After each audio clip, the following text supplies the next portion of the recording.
Hello, I'm Mark from Moonstone Publications. Welcome to this overview of some of the stories we've covered over the past week. But first, please hit the subscribe button and share this video with your friends and colleagues. Coming up in this week's update, the Road Accident Fund tried to fix its operational and financial crisis by changing accounting standards. The Constitutional Court issues a landmark ruling on parental leave. The Ombuds's investigation into taxpayer profile hijackings finds flaws in SARS' systems. The two-pot retirement system drives a surge in complaints to the Adjudicator. And crypto asset service providers must provide the FSCA with information about their activities. Parliament's inquiry into the Road Accident Fund opened this week amid warnings that the fund tried to paper over a solvency and operational crisis by changing accounting standards.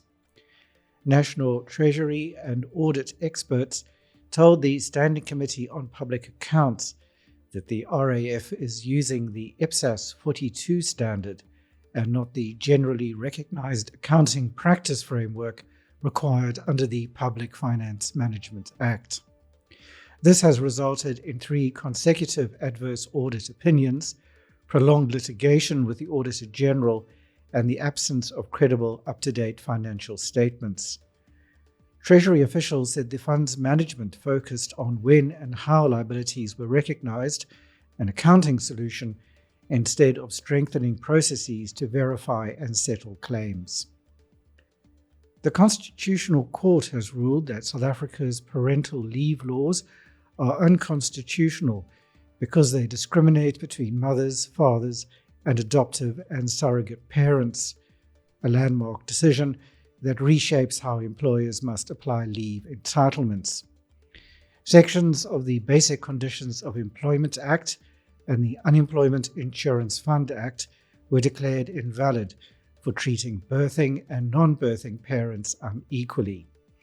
The court suspended the declarations for 36 months to allow Parliament to amend the legislation, but it introduced interim measures that are effective immediately.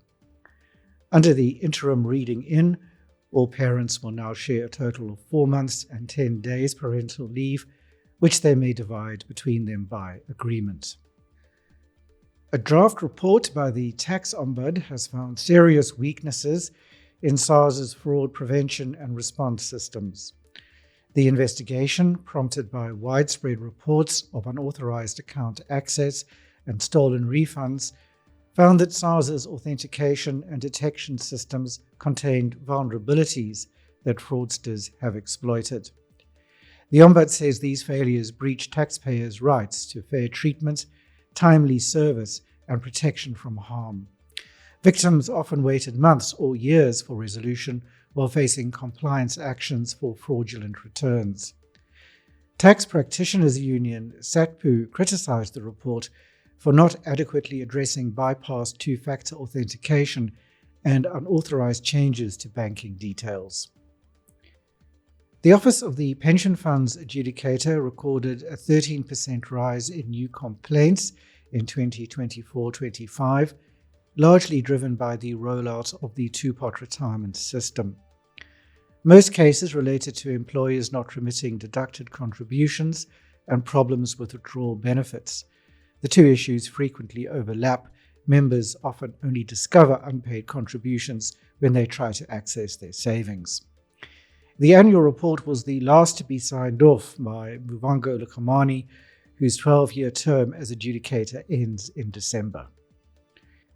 The Financial Sector Conduct Authority has told crypto asset service providers to complete a detailed online questionnaire by the 5th of December.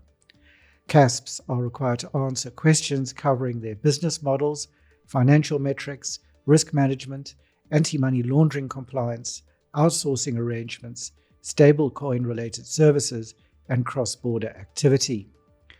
The FSCA says the data will inform ongoing regulatory development, support consumer protection, and help the authority monitor market integrity.